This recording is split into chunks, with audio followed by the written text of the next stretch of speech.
నమస్తే అమ్మ. నమస్తే అమ్మ చెప్పమ్మా, నీ పేరు? యముల సాంబలక్ష్మి. అమ్మ, నీకేం జరిగింది? నీకే అన్యాయం జరిగింది? ఏంటిది?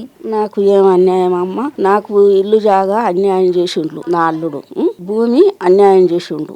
మాకు తెలియకుండా అన్ని చేసుకున్నాడు, పట్టాలు చేసుకున్నాడు. మమ్మల్ని కానీ తిట్టుడు, మమ్మల్ని ఇంట్లో నుంచి ఎల్లగొట్టిండు. నేను ఏ పోలీసు వాళ్ళు చెప్పుకున్నా గానీ నాకు ఏ పోలీసు వాళ్ళు ఏం చేయలేదు. పెద్ద మనుషుల దగ్గర పోతే పెద్ద మనుషులు చూద్దాం నాకు ఏం చేయలేదు. 5 సార్లు నేను కలెక్టర్ ఆఫీసు పోయినా. కలెక్టర్ ఆఫీసు పోతే ఆ కలెక్టర్ ఆఫీసులో పోతే 4 సార్లు కలవలేదు. మొన్న కలిస్తే నాకు ఏ ఆధారం లేదమ్మా అని 2 ఎకరాల భూమికును ఇల్లు జాగకు నేను ఇస్తే ఆ 2 ఎకరాలు నేను పూర్తిగా పరకాలకు ఆయన దగ్గరికి పోతే ఆయన పట్టించుకుంటలేడు. 2 ఏళ్ళ బట్టి అని ఒకటే మాట అనొట్ల ఇక కాగితం గుంజుకున్నాడు. కాగితం గుంజుకున్నాక చూద్దా, ఏం సార్ మీకు నేను చెప్పముందే కాగితం గుంజుకుంటుంది, మరి ఏంది సార్ అంటే ఈసారి పిలిపిస్తా అన్నాడు. నీ పెద్ద బిడ్డ వచ్చిందా అన్నాడు. నీ నడి బిడ్డ వచ్చిందా, హైదరాబాద్ బిడ్డ వచ్చిందా అన్నాడు. అయితే నా దగ్గర నాకు చేతగాక నేను రాలేదు అని అన్నా. నేను చేతగాక రాలేదు, నా నడి బిడ్డ వచ్చింది, నీకు గెలిచింది, మీరు లేరట, శైలజ మేడం కలిసిందని చెప్పిన.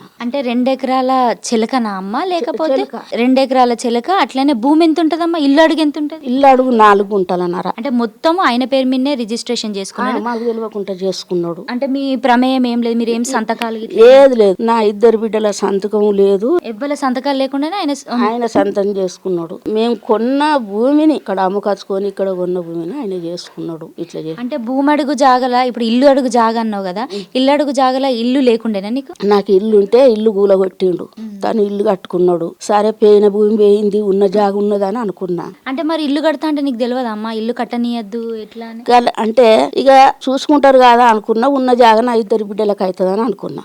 అంటే ఆమె జాగలు ఆమె కట్టుకుంటాంది, ఇంకా మిగిలినది నా బిడ్డలకి ఇస్తానని అనుకున్నా. మరి ఎందుకు ఇయ్యకుంటే ఎందుకు ఇట్లా చేస్తా అంటే కుళ్ళు గుత్త గంప గుత్త నేను అంత తింటానా, నేను ఇచ్చలేదు, వాళ్ళు అచ్చులు లేదు, ఈ ఊరు మొకాన చూసులు లేదు అని చూస్తా అంటాడు అని ఏం చేసిండు. నా భర్త చచ్చిపోయిన మొదాన్ని 3 నెలలకు ఇక ఏది లేదు అని ఎటు ఎల్లగొట్టలేక తలుపులు కొట్టుడు మొదలుపెట్టి, నేను ఆ ఎకరం భూమి చేసినందుకు తలుపులు కొట్టుడు మొదలు పెడితే పోలీస్ స్టేషన్ పోయినా. ఏంటిది ఎకరం భూమి ఏం చేసినావు? చిన్న బిడ్డ పేరు మీద చేసిన.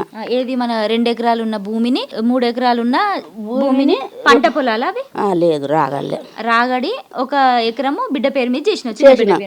పెద్ద మనిషి దగ్గర పోతే పెద్ద మనిషి అన్నాడు కదా, ఇగో నువ్వు ఎకరం భూమి చేసినవాట, దాన్ని ఆ భూమి నీకు పోతే చంపుతాడట, నరుకుతాడట, పొడతాడట అని అన్నాడు. అట్లనే 1 ఏడాది వక్కలు ముక్కలు చేసినాం. ఇది అంతెంత కానీ మునావికిచ్చినావు అని చూత వాడిని నెగులనిత్తలేడు, ఉండనిత్తలేడు, వాడిని చంపుతానని అంటాడు. ఇక ఇయ్యాడు. ఆ భూమి పడావే ఉన్నది, ఖాళీగానే ఉన్నది. ఖాళీగా ఉన్నాక ఇక తర్వాత ఒకసారి పోలీస్ స్టేషన్ సూత వేను అంటే నాకు భూమి కావాలా అని అన్నాడు. అంటే నేను నాకు ఇల్లు అడుగు జాగున్నది, ఇల్లు అడుగు జాగున్ను ఈ భూములు నా బిడ్డలకు కావాలి, ముగ్గురి చెందాలని అన్నా. అట్లెట్లా అవుతుంది అని అన్నాడు. అన్న తర్వాత నువ్వు వెళ్ళిపో అంటాడు. సీఎస్ఆర్ అన్నాడు కదా, ఇక అమ్మ వాళ్ళు ఉండాలి, నువ్వు తలుపు కొట్టినా అని పేరు వదన అని చెప్తాను, నీ బిడ్డలు చుట్టూ సూపుగా రావాలి పోవాలని అన్నాడు. చుట్టూ సూపుగా రావాలి పోవాలంటే సారు నన్ను ఎవరు అరుచుకుంటారు సారు అని నేను అన్నా. అంటే ఈ బిడ్డ అరుచుకుంటది అన్నాడు. ఆ బిడ్డ అరుచుకుంటే మంచినీళ్ళు తాగితే నీవు అని వచ్చిన. ఇగో మాల్లుడు అన్నాడు కదా, ఇగో మేం గాక తలుపు ఇంకెవరన్నా కొడతారు, మాకు అప్పుడు బదనాం వస్తుంది అని అన్నాడు. అంటే గక్కడున్న గేటుకు గిక్కడున్న గేటుకు ఎవరు కొడతారు, అగో మాకు నా బిడ్డ ఇక అమ్మ నేను ఉండనని అన్నది. ఇక నాకు చేసే బిడ్డ పోతాంది కదా అని నేను ఇక బిడ్డతోటి వచ్చిన. అంటే నీ చిన్న బిడ్డ నీతో ఉంటాను? నా చిన్న బిడ్డ ఇప్పుడు ఉంటాను, నడి బిడ్డ అరుచుకుంటాను, చిన్న బిడ్డ ఉంటాను. ఇక నేను ఇల్లుకు తాళం వేసిన. తాళం వేస్తే ఆ ఇల్లు తాళం వేస్తే మళ్ళీ తాళం వేసిండు, నేను పోకుండా తాళం వేసిండు, లాట్రూమ్ పక్క ఊడిపోయిండు. ఏది నువ్వైతే వదిలిపెట్టొచ్చిన ఇంటికి తాళం వేసి మళ్ళా తాళం వేసి లాట్రూమ్ పక్క ఊడిపోయిండు. అంటే నీకు అక్కడ ఎవరో ఇంటికి వచ్చి డోర్ కొట్టడం వల్లనే నువ్వు కిరాయి ఇంటికి వచ్చినావు?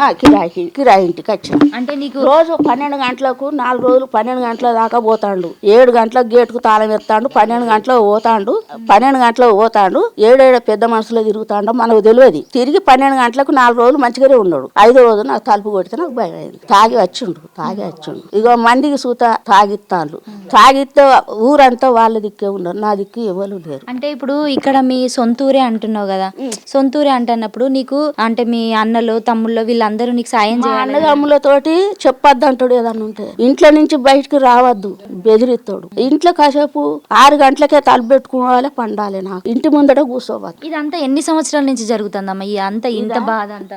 ఈ బాధ ఇప్పుడు దాదాపు 10 ఏళ్ళు నా బిడ్డ వచ్చిన సంది జరుగుతుంది. అంటే 10 సంవత్సరాల నుంచి నువ్వు ఇట్లనే ఇబ్బంది పడుకుంటేనే ఇబ్బంది పడుకుంటూనే ఉంటానా. ఎందుకు మరి నీకు కనీసము ఇప్పుడు పిల్లల సపోర్ట్ ఉన్నా కూడా మనకు వాడలలో ఊరోళ్ళు ఖచ్చితంగా రాజకీయ నాయకులు సాయం చేస్తారు, మరి మీకు ఎందుకు ఎవ్వరు సాయం చేయలే, ఎవ్వరు సాయం చేయలే. పంచాయతీ పెట్టినాక అయిపోయినాక 4 పెద్ద మనుషులు తిట్టుడు, పెద్ద మనుషులు తిట్టుడు, ఇంట్లోడి తిట్టుడు, బయటోడి తిట్టుడు, ఆ ఎకరం రాగడు ఉంచుకో పెట్టుండు, ఇవన్నీ ఇట్లా పెట్టుండు. చల్లధర్మారెడ్డికి వాళ్ళ చిన్న ఆయన బిడ్డ చల్లధర్మారెడ్డికి ఆయన చిన్న వాళ్ళ మేనగోడలు ఇస్తే వాళ్ళు చుట్టాలు మమ్మల్ని ఇట్లా బెదిరిస్తుడు.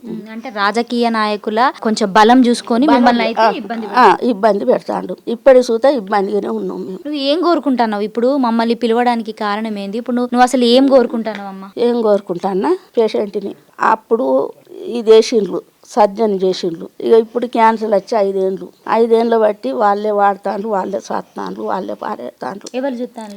నా చిన్న బిడ్డను నడి బిడ్డ చూస్తాను. ఇగో ఇంతవరకు వచ్చింది, నేను చస్తే నా భూమి నాకు కావాలి, ఎల్ల వారేస్తారని ఇగో ఇదే నాకు బాధ. నా ఇంటి జాగా రావాలి, నాకు 2 ఎకరాల రాగడి కావాలి.